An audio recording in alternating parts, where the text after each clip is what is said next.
नमस्कार, स्वागत है आपका हमारे चैनल पर। मैं हूं आपके साथ शिप्रा सैनी।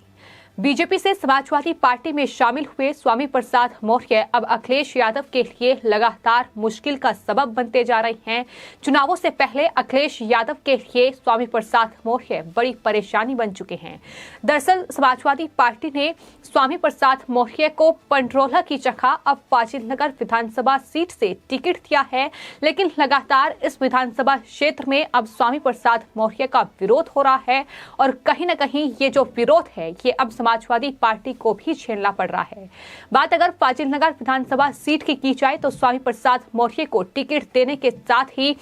आपको बता दें जो वहां के जिला अध्यक्ष हैं उन्होंने खुलकर समाजवादी पार्टी के खिलाफ विद्रोह शुरू कर दिया है, यानी समाजवादी पार्टी से बगावत कर ली है और अब वो निर्दलीय चुनाव लड़ेंगे।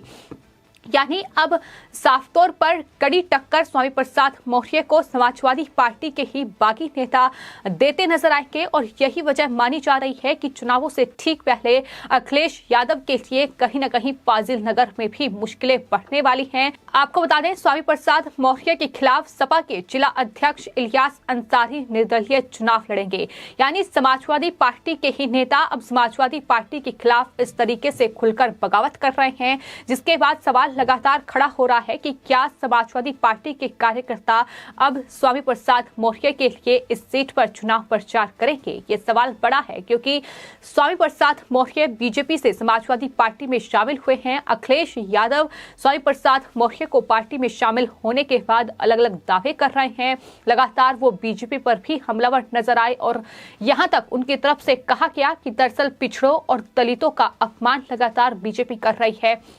लेकिन अब उन्हें फाजिलनगर विधानसभा सीट से टिकट दिया गया है। लेकिन इसके बाद भी अब समाजवादी पार्टी की मुश्किलें लगातार बढ़ रही हैं और कहीं ना कहीं जिस तरीके से ये सपा के जिला अध्यक्ष इलियास अंसारी ने निर्दलीय चुनाव लड़ने का फैसला किया है, उसके बाद ये माना जा रहा है कि अब मुश्किलें जो हैं वो स्वामी प्रसाद मौर्य के लिए फाजिलनगर विधानसभा सीट पर बढ़ चुकी हैं। और साथ ही बीजेपी उम्मीदवार की अगर बात की जाए तो बीजेपी ने सुरेंद्र कुशवाहा को वहां उम्मीदवार बनाया है। आपको बता दें जो उनके पिता हैं गंगा सिंह कुशवाहा, वो इस सीट से कई बार विधायक रह चुके हैं और अब सुरेंद्र कुशवाहा बीजेपी के उम्मीदवार हैं। तो जाहिर तौर पर जो स्वामी प्रसाद मौर्य और समाजवादी पार्टी कहीं ना कहीं बीजेपी से बचने की कोशिश कर रही थी और यही वजह थी कि पंडरोला विधानसभा सीट से स्वामी प्रसाद मौर्य ने नामांकन दाखिल नहीं किया, क्योंकि वहां से बीजेपी ने आरपीएन सिंह जो कि कांग्रेस पार्टी के वरिष्ठ नेता बीजेपी में शामिल हुए हैं उन्हें उम्मीदवार बनाया है और वो कड़ी चुनौती वहां स्वामी प्रसाद मौर्य को देते और इसी वजह से समाजवादी पार्टी ने अब फाजिलनगर विधानसभा सीट से स्वामी प्रसाद मौर्य को टिकट दिया है। लेकिन वहां लगातार समाजवादी पार्टी के कार्यकर्ताओं में नाराजगी बेहद ज्यादा देखने को मिल रही है और सिर्फ इतना ही नहीं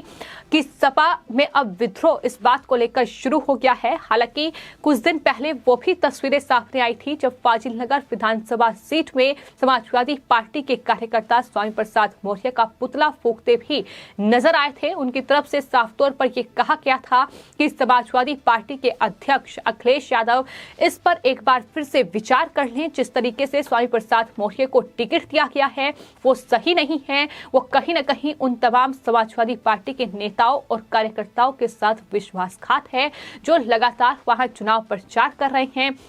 जो तमाम नेता हैं जिन्हें ये उम्मीद है कि उन्हें उम्मीदवार बनाया जाएगा, लेकिन उन्हें उम्मीदवार नहीं बनाया गया और एक बाकी नेता को टिकट दिया गया है। तो इस तरीके से लगातार इस सीट पर समाजवादी पार्टी के अंदर ही ये कलह देखने को मिल रही है और अखिलेश यादव को अब लोगों के गुस्सा और नाराजगी का सामना लगातार करना पड़ रहा है। फिलहाल सपा के जिलाध्यक्ष इलियास अंसारी अब समाजवादी पार्टी के उम्मीदवार स्वामी प्रसाद मौर्य के खिलाफ ये निर्दलीय चुनाव लड़ेंगे। तो मुश्किलें अब स्वामी प्रसाद मौर्य के लिए भी इस सीट पर बढ़ चुकी हैं और कहीं ना कहीं स्वामी प्रसाद मौर्य जो इस मंशा से समाजवादी पार्टी में शामिल हुए थे कि वो चुनाव लड़ेंगे, जीतेंगे और कोई महत्वपूर्ण पद उन्हें समाजवादी पार्टी में मिल सकता है। लेकिन फिलहाल चुनावों से ठीक पहले अखिलेश की मुश्किलें लगातार बढ़ रही हैं और अखिलेश के लिए बड़ा झटका इसलिए भी है क्योंकि तमाम ये जो बीजेपी के बागी नेता समाजवादी पार्टी पार्टी में शामिल हुए हैं, कहीं न कहीं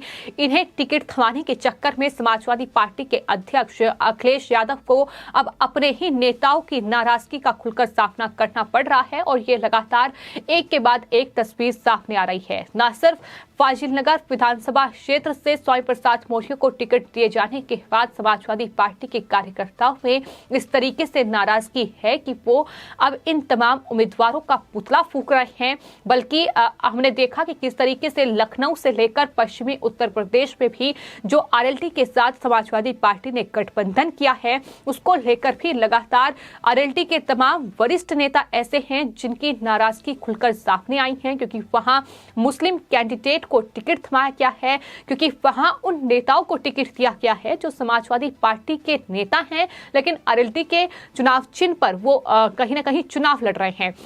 तो इसको लेकर भी लगातार नाराजगी जो है वो आरएलडी के नेताओं में देखने को मिली है। जयंत चौधरी के खिलाफ अब जाटों ने ही मोर्चा खोल दिया है। उनका साफ तौर पर यह कहना है कि अगर जाटों के बड़े नेता यानी जयंत चौधरी इस तरीके से अखिलेश के साथ गठबंधन करेंगे और उस पर भी अगर मुस्लिम कैंडिडेट को टिकट थमाया जाएगा, अगर उन नेताओं को टिकट दिया जाएगा जो समाजवादी पार्टी के हैं और वो नलके पर यानी नल का जो निशान है आरएलडी का उस पर चुनाव लड़ेंगे, तो इस पर उन्हें आपत्ति है। और यही वजह है कि अब इस तरीके से लगातार समाजवादी पार्टी और आरएलडी के लिए भी मुश्किलें पश्चिमी उत्तर प्रदेश में लगातार बढ़ रही हैं। तो फिलहाल चुनाव कल यानी 10 फरवरी को होना है, लेकिन उससे ठीक पहले अखिलेश यादव के लिए मुश्किलें लगातार बढ़ रही है। अब फाजिलनगर में स्वामी प्रसाद मौर्य चुनाव लड़ेंगे, नतीजा क्या होगा ये 10 मार्च को सामने आएगा। लेकिन कहीं ना कहीं जिस तरीके की तस्वीरें सामने आ रही हैं, जिस तरीके से समाजवादी पार्टी के ही बड़े और वरिष्ठ नेता खुलकर समाजवादी पार्टी का विरोध कर रहे हैं, जिस तरीके से अखिलेश यादव ने कहीं ना कहीं तमाम नेताओं के साथ खेल खेला है गठबंधन करके, फिर चाहे बात आरएलडी की जाए या फिर बात प्रगतिशील समाजवादी पार्टी की ही क्यों न की जाए, अपने चाचा शिवपाल यादव के साथ भी गठबंधन करके जिस तरीके से अखिलेश ने महज एक सीट उन्हें चुनाव लड़ने के लिए थमाई है, उसका भी लगातार कहीं ना कहीं विरोध देखने को मिल रहा है। क्योंकि इस तरीके से तमाम इन पार्टियों के साथ अखिलेश यादव ने विश्वासघात किया है। हालांकि चुनावी नतीजों के बाद ही तस्वीर साफ हो पाएगी, लेकिन फिलहाल फाजिलनगर विधानसभा सीट जो हॉट सीट इसलिए बनी हुई है क्योंकि वहां से स्वामी प्रसाद मौर्य यानी बीजेपी के बाकी नेता चुनाव लड़ रहे हैं और उन्होंने फाजिलनगर सीट इसलिए चुनी थी ताकि कोई बड़ा जो नेता है वो उन्हें टक्कर ना दे पाए, लेकिन समाजवादी पार्टी के नेता ने ही अब उन्हें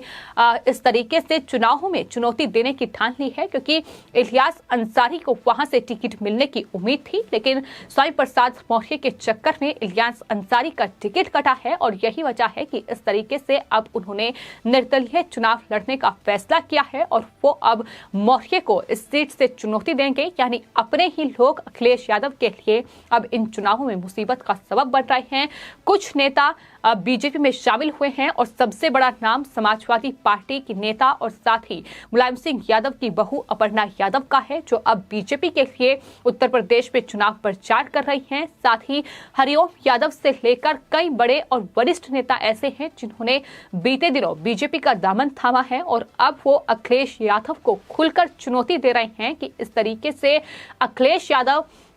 तुष्टीकरण की राजनीति करके इस तरीके से दागी नेताओं को टिकट बांटकर और इस तरीके की बयानबाजी कर जीतने वाले नहीं है। तो साफ तौर पर चुनौती अखिलेश के लिए बढ़ रही है और चुनौती उन बाकी नेताओं के लिए भी बढ़ रही है जो कहीं न कहीं दूसरी पार्टियों का दामन छोड़कर समाजवादी पार्टी में शामिल हुए हैं और इस तरीके से वो दूसरे नेताओं का टिकट काटकर खुद समाजवादी पार्टी में जगह बना रही हैं। तो लगातार खुलकर नाराजगी जो है वो अब समाजवादी पार्टी के कार्यकर्ताओं और नेताओं की सामने आ रही है। खैर, फाजिलनगर विधानसभा सीट का चुनावी नतीजा क्या होगा ये 10 मार्च को सामने आएगा, लेकिन फिलहाल तस्वीरें ये कह रही हैं कि स्वामी प्रसाद मौर्य के लिए फाजिलनगर में भी चुनौती कम होती नजर नहीं आ रही है। फिलहाल आपकी इस पूरे मामले पर क्या राय है हमें कमेंट बॉक्स में जरूर लिखें और चैनल को सब्सक्राइब करें। धन्यवाद।